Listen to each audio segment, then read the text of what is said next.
Hello and welcome back to my podcast. Today we're continuing on the subject of the history of the Bible, and this is actually very necessary because it's important we have certainty concerning what we believe.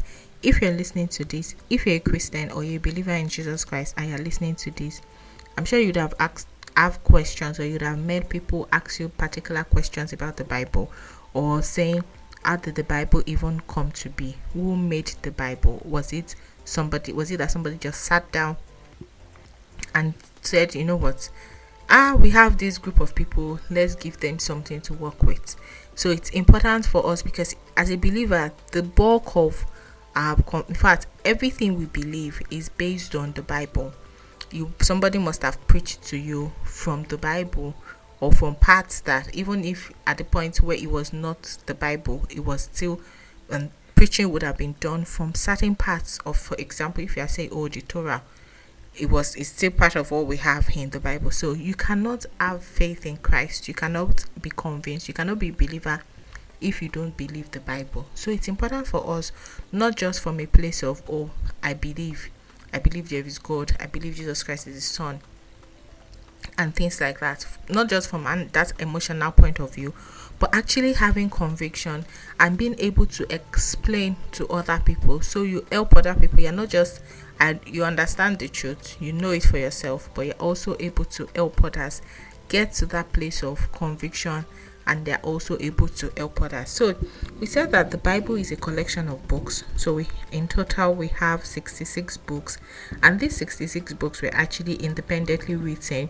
across 4,000 years, and they were written by about 48 writers. So in the New Testament we have divided into 4 categories. So we have the Gospels, we have the Acts of the Apostles, we have the Epistles, and we have the Book of Revelation. And the Gospels are actually 4 books, that is Matthew, Mark, Luke, and John, and they basically give us an historical account, or the activities of Jesus Christ when he was on earth. So from his conception, from how he was conceived to how he was giving birth to different parts. So it's in the Gospels you see that when Jesus Christ was born, we have wise men that came to worship him, and there was Herod that said, you know what, I want to see this child, and the plan was to kill the child. And we see the instruction of the angel, you know what, take this child to Egypt. And all of that, we see that when he was growing up, he went to the temple. Like, we have different things. So it basically just gives us an account of the life of Jesus Christ and his ministry while on earth. And then we see from the gospel, of course, there was a guy named Jesus Christ that was born, and in his crucifixion we see that he had been even from his life saying, I'm going to die, I'm going to do this, I'm going to do that. We see that he died for the sins of mankind. And we also see in the book of Acts, so the book of Acts is actually different from the Gospels, because we see now Jesus Christ is off the scene on the earth. We now see the works of the men that were with Jesus, that's the apostles that were with Jesus, and Paul in particular, which is the man, of course, one of the men sent to propagate the good news of what Jesus did. So the Gospels and the Acts of the Apostles is actually a reportage of what Jesus did in his incarnation, and that of the men sent to propagate the good news. So it's like an historical book of somebody reporting, this was what happened, we went to this place, just the way you would see that when Jesus needed to pay tax, it was like asking, are we supposed to pay tax? Said, you're supposed to pay tax. It's okay, fine. We don't necessarily have the money in our purse now, but Peter, go do this, and you will get the money for that. So we also see that in the epistles actually, it's, thank God for the epistles actually. No, thank God for the whole Bible that we have. But the epistles shows us what we couldn't see in the Gospels and in the Old Testament. So the epistles is like a revelation of what, as they've been talking about. In the Gospels we see a physical a sense knowledge account in terms of a physical account. Oh, Jesus Christ was born, he died, or some people crucified him and things like that. But the gospel actually lets us know through revelation knowledge what actually happened. For example, in the gospels we see that it felt as though the children of Israel just wanted to crucify Jesus. And but when we come to the epistles, we see that it was not crucified. It was because from the gospel it just looked like they wanted to crucify him, and they succeeded in crucifying him, and like it was something out of his will. But in the epistles we see that Jesus actually gave himself up to die. The Bible tells us in the book of Philippians that he was obedient unto death, even the death of the cross. So he decided that, okay, I'm going to give my life, I'm going to pay the sacrifice for sin. And the time at which he was crucified was actually also determined.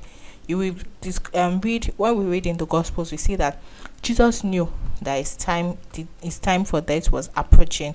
And when you see the prayers in the Garden of Gethsemane, you can tell that he already knew that his time was near. Even from the Passover, he told Judas Iscariot, okay, what you want to have to do it quickly, and things like that. We also have the book of Revelation. The book of Revelation is actually the book of the consummation of Christ. So it tells us how the church age would end, how all of these things on the earth will come to an end. This because we're currently in the dispensation of the church. So how will this church age come to an end? What are the different activities we should look out for? And many things like that, which the book of Revelations shows us. And the book of Revelations many times seems to be really, really confusing, because you're reading things and you're like, I don't particularly understand this. It's very similar to the book of Daniel, rather. I said Daniel's. The book of Daniel, where you have explanation, or not necessarily explanation, like revelation of this will happen, that will happen. So the book of Revelation is like an explanation of the book of Daniel. But this time, in the book of Daniel, you see that it's like an explanation for the children of Israel, because then at that point in time, Daniel was inquiring for the children of Israel. But in the book of Revelation, explains it in the light of the church, what will happen, what are the things, and all of that. So I'm going to stop here.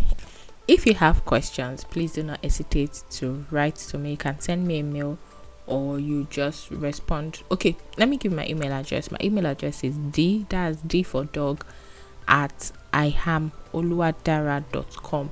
So please write to me. I'll be more than willing to answer any questions you have regarding this topic, or even general topic on Christianity, on Christ, on the gospel, or maybe on life, because this podcast also speaks to the thing. It gives like a glimpse of the things that is going on in my mind, or the way my mind works.